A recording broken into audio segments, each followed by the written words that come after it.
오늘 이 시간 우리에게 주는 하나님의 말씀은 사사기 4장 1절에서 10절의 말씀입니다. 하나님의 말씀을 받들어 읽겠습니다.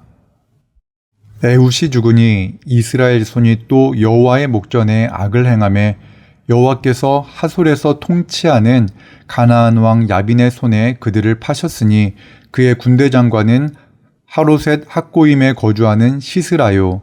야빈 왕은 철 병거 900대가 있어 20년 동안 이스라엘 자손을 심히 학대했으므로 이스라엘 자손이 여호와께 부르짖었더라. 그때에 라피도세 아내 여선지자 드보라가 이스라엘의 사사가 되었는데 그는 에브라임 산지 라마와 베델 사이 드보라의 종려나무 아래에 거주하였고 이스라엘 자손은 그에게 나아가 재판을 받더라.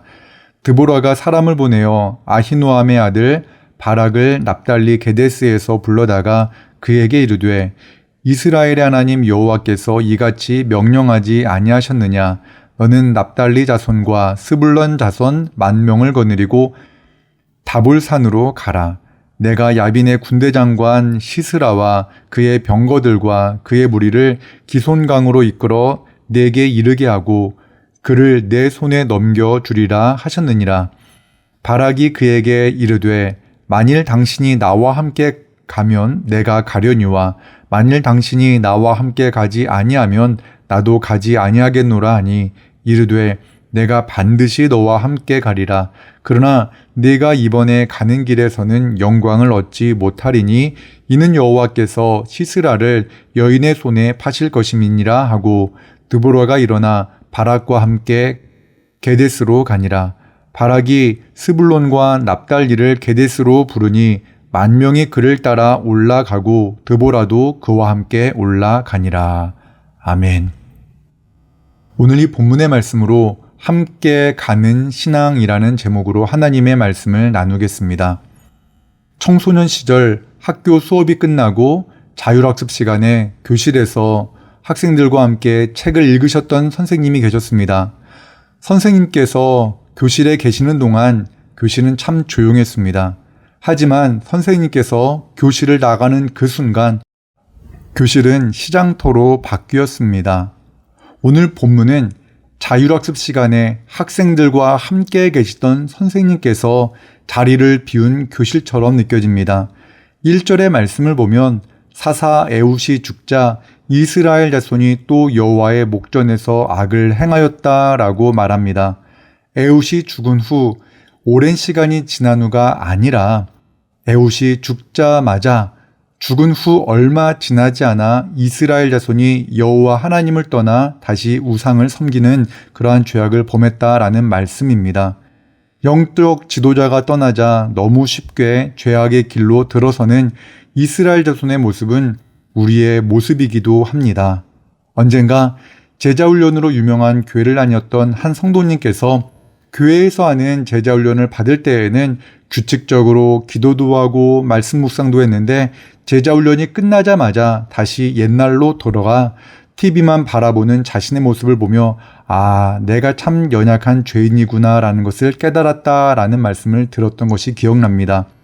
사사기의 반복적인 패턴이 오늘 본문에서도 나옵니다. 여호와의 목전에서 악을 행한 이스라엘 자손을 하나님께서는 어떻게 징계하십니까? 가나안 왕 야빈의 손에 파셨다라고 말씀합니다. 하나님의 소유된 거룩한 백성 이스라엘이 가나안 왕 야빈의 소유가 되어버린 것입니다. 가나안 왕 야빈은 철병거 900대를 소유하고 있었습니다. 이 표현은 이스라엘 자손의 힘으로는 도저히 이길 수 없는 무기를 소유하고 있는 왕, 그가 바로 가나안 왕 야빈이었다라는 것을 말하는 것입니다. 가나안 왕 야빈은 그 무기를 가지고 이스라엘 백성을 20년 동안 심히 학대했습니다. 이스라엘 자손은 하나님을 떠나는 데는 빠르고 하나님께 돌아오는 데에는 매우 느린 특성을 가지고 있습니다. 에훗이 죽은 후 곧 하나님을 떠났으나 하나님께 돌아오기 위해서는 기나긴 고난과 역경의 시간이 필요했던 것입니다. 하나님을 떠나 죄악에 길들어진 이스라엘 자손이 그 죄악을 회개하고 하나님께 돌아오는데 20년이라는 긴 시간이 걸렸다라고 성경은 말씀합니다. 이번에도 이스라엘 자손은 하나님께 부르짖었고 하나님께서는 이스라엘 자손을 구원할 사사를 세우셨습니다. 하나님께서 세우신 사사는 랍비돗의 아내 여선지자 드보라였습니다. 이스라엘 자손이 드보라에게 가서 재판을 받았다라고 성경은 말씀합니다. 저는 이 말씀을 묵상하면서 힘들고 어려울 때 찾아갈 수 있는 영적 지도자, 특별히 영적 어머니와 같은 분이 있다는 것이 얼마나 행복한 일인가를 생각해 봅니다. 그 따뜻한 위로와 격려의 말과 또한 드보라의 재판으로 인해서 이스라엘 자손은 위로와 격려를 얻었을 것입니다.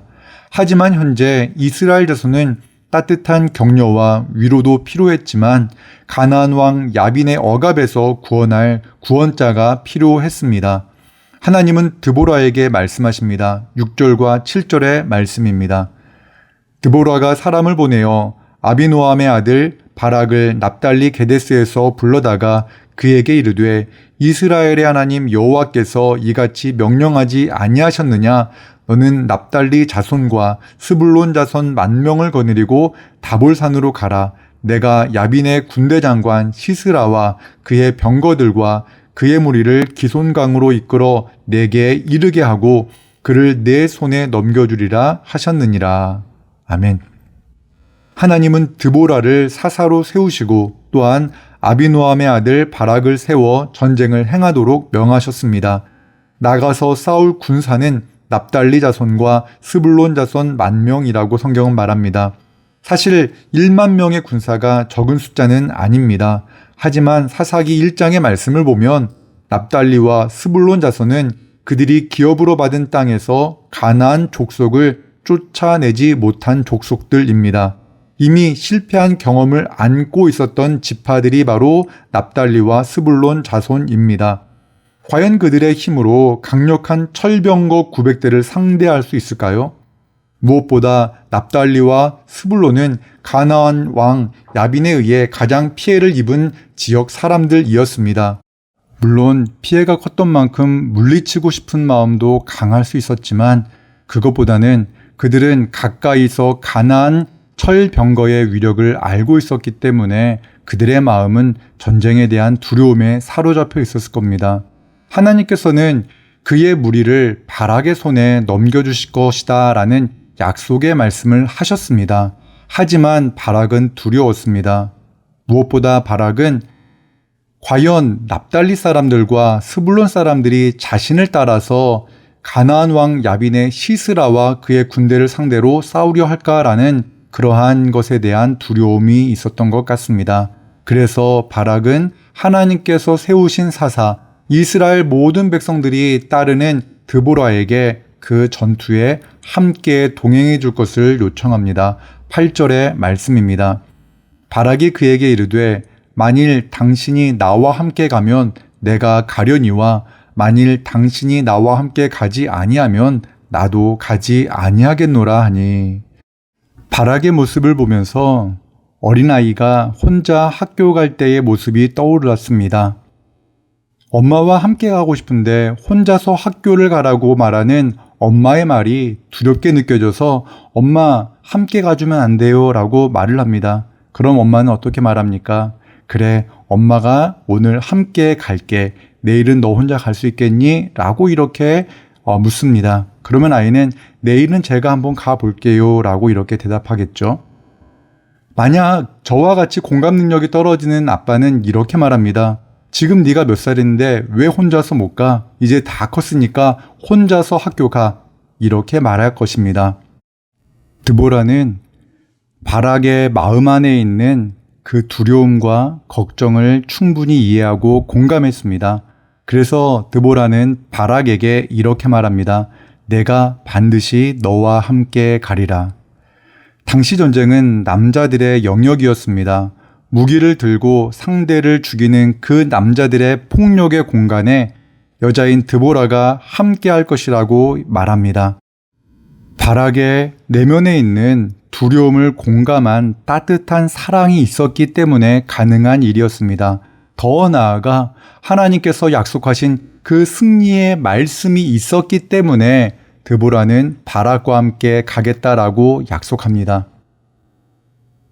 따뜻하고 부드러운 약속. 하지만 그 말이 있은 후 선지자로서 드보라는 단호하게 이렇게 말을 합니다. 9절의 말씀입니다.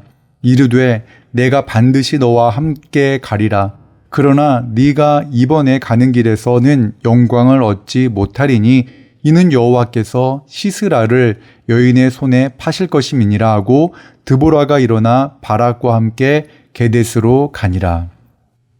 드보라는 바락이 이 전쟁에서 영광을 얻지 못할 것이라고 말합니다. 하나님께서 적장을 죽이는 일을 여인의 손에 맡기셨다라고 말씀합니다. 어찌 보면 군대를 이끄는 장군으로서 적의 대장을 자신의 손으로 무찌르는 것이 가장 큰 영광일 수 있지만 그 일을 다른 여인이 행할 것이다라고 말씀합니다. 이 말이 바락의 마음을 불편하게 만들 수 있었을지 모르지만 드보라는 하나님께서 하신 말씀을 가감없이 바락에게 전합니다. 어떻게 보면 드보라의 사명은 하나님께서 바락에게 전하신 명령을 전하는 것으로 끝났다라고 생각할 수도 있습니다. 하지만 드보라는 하나님의 말씀을 전하는 것으로 자신의 사명을 다했다라고 생각하지 않았습니다. 드보라는 바락과 함께 게데스에 가서 10,000명의 이스라엘 자손을 불러 모으고 그들과 함께 전쟁 준비를 합니다. 지금 교회 안에는 바락과 같이 두려워하는 사람이 많습니다. 하나님의 뜻을 알고는 있지만 행동으로 옮기는 것이 두려운 사람들로 가득합니다. 세상도 마찬가지입니다. 그러다 보니 말은 거창하지만 실제로는 자신이 한 말을 행동으로 옮기지 못하는 사람들이 많습니다. 이 시기에 우리에게 필요한 모습은 바락에게 하나님의 말씀을 전하고 또한 그 두려워 떨고 있는 바락과 함께 동행한 드보라의 모습이 필요한 것은 아닌가 생각해 봅니다.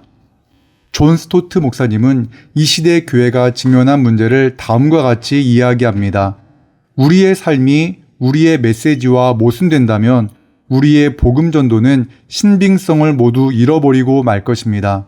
실로 복음을 전할 때 가장 큰 방해물은 복음을 전하는 사람 그 자신의 말과 그의 삶이 일치하지 않은 모습입니다. 이제 말씀을 정리하겠습니다. 이스라엘 백성은 말로는 하나님을 예배한다고 했지만 실생활에서는 우상을 섬겼습니다. 이것이 사람의 중심을 보시는 하나님 목전에서 행하는 악일 것입니다. 우리 안에는 믿음과 소망과 사랑이 가득하기보다는 미움과 다툼과 시기와 질투가 가득한 것이 사실입니다. 우리는 바로 사사의 시대 이스라엘 자손과 비슷한 삶을 살아갑니다. 우리에게는 왕이 필요합니다. 우리의 왕이 과연 누구입니까? 우리 주 예수 그리스도입니다. 찬송가 38장에 나오는 가사처럼 우리는 주님의 백성, 주님은 우리의 왕이라 왕이신 예수님 오셔서 좌정하사 다스리소서. 오늘 우리의 왕 되신 예수님이 함께 계심을 믿으며 힘겨운 시간을 보내는 이웃에게 또한 가족에게 위로와 격려의 메시지를 보내주면 어떨까요?